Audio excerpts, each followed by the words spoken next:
One of the big surprises of E3 was Days Gone. The game, set to release exclusively on PS4, finds drifter and bounty hunter Deacon St. John doing his best to carve out a life in the high desert of the Pacific Northwest, amidst a world overrun with hordes of zombie-like freakers. But what's the history of Bend Studio, the devs behind the game? And what have they got to do with a small studio named Eidetic, and one of the worst games ever made? 1996 was a big year. The first version of Java is released, the Spice Girls introduce the world and a 9-year-old Dan to girl power and strange feelings respectively, and a company named Eidetic is helping a particular orange bobcat make the giant leap from 2 to 3D. Formed by Infocom founders Mark Blank and Michael Berlin in 1993 with the express purpose of developing sport games for the Apple Newton, they soon decided to expand and focus on the emerging console market.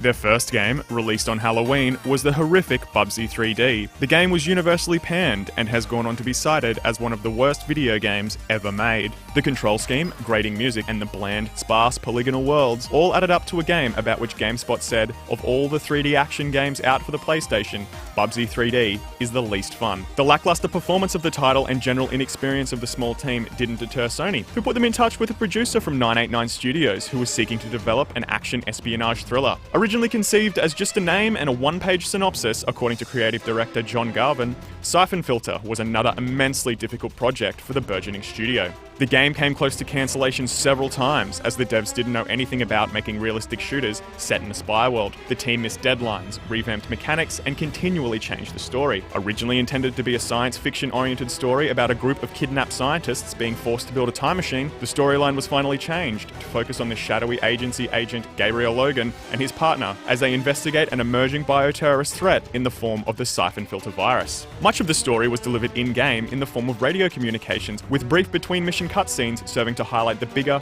more cinematic moments. It seems Sony's faith was well placed as Syphon Filter was released in 1999 to critical acclaim. Giant Bombs, then GameSpot's Jeff Gerstmann, said, "Though the game does have some minor problems, the overall experience is nothing short of outstanding." The game was praised in particular for its AI, with commendations for how certain enemies would react to the death of a comrade and how enemy behaviours would change each time a level was played, sometimes in the form of taking cover or carrying different weapons. One particular standout weapon was the taser. When fired at an enemy, the camera would reposition to focus on the victim as they writhed in agony, and if the trigger was held long enough, they'd eventually burst into flames. Syphon Filter exceeded the expectations of both Sony and Eidetic, selling over 1 million units in its first year, and work immediately began on a sequel released in 2000. Syphon Filter 2 saw the first game's story expanded, with liberal use of between-mission cutscenes causing the game to be released across 2 discs. But the sequel's biggest change was the inclusion of 2-player split-screen deathmatch. While rudimentary by today's standards, it stood out at release thanks to brilliant level design, including secret areas to get the drop on your opponent, an impressive arsenal of weapons, and the satisfying shooting and movement from the single-player experience.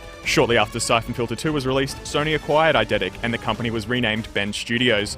The newly renamed studio then set about releasing another 4 Syphon Filter games: Syphon Filter 3 for PS1, Syphon Filter the Omega Strain for PS2, and Syphon Filter Dark Mirror and Logan Shadow for the PSP and PS2. After 11 years with Syphon Filter, it was time for Sony Bend to branch out and develop games for a new franchise. Bend decided to make a demo for what they had in mind, and after showing it to Sony Worldwide Studios and Insomniac, they were approved to begin development on their next project, Resistance Retribution, for the PSP. Building on the existing Resistance franchise, Retribution deviated from the series' trademark first-person view to deliver a third-person action game on a scale never before seen on a portable device. Sony Bend cleverly tackled one of the shortcomings of Sony's first handheld, the absence of a second stick for aiming, by utilizing a bracketed auto-aiming area in the middle of the screen. Any targets that fell within the defined area could be auto-targeted with the push of a button. Retribution also introduced Infected mode. It was possible to infect a copy of Retribution with the Chimera virus using a PS3 copy of Resistance 2. The mode unlocked several new mechanics, such as regenerating health, increased lung capacity in order to reach secret areas, new weapons, and infected intels. After proving their success with another studio's franchise, Sony Bend went after the Mario of PlayStation, the Sonic of Sony, the super everyman himself, Nathan Drake. Bend went through several versions for their Uncharted game for the then unannounced PlayStation Vita. One idea would have seen players begin as a college-age Drake, grifting his fellow students on campus, and another, in a huge departure for the franchise, was going to go open world. Players would have been able to move freely between their base camp, where they could interact with supporting characters like Elena and Sully, and various ruin sites to battle mercenaries and local drug-running thugs for ancient artifacts. Finally, they settled on a prequel to Uncharted Drake's Fortune, titled Uncharted Golden Abyss, wherein Nate is hired by his old friend friend, Jason Dante, to uncover secrets and treasures in the Central American jungle. Utilizing some of the Vita's unique functionality, players were able to take charcoal rubbings using the front touchscreen, uncover hidden messages by holding their system up to a bright light, and aim weapons and the in-game SLR camera using the Vita's gyro. The game launched alongside the Vita in 2011 and went on to sell 1.7 million copies worldwide. It proved that AAA game experiences, usually associated with home consoles, were capable on a portable system. At the conclusion of their time with Uncharted, Sony Bend went dark. Rumours swirled online as to what they were working on. In 2014, a leak purported to show concept art from a work-in-progress open-world horror game. Some of the art showed characters wearing a very familiar white and black headset.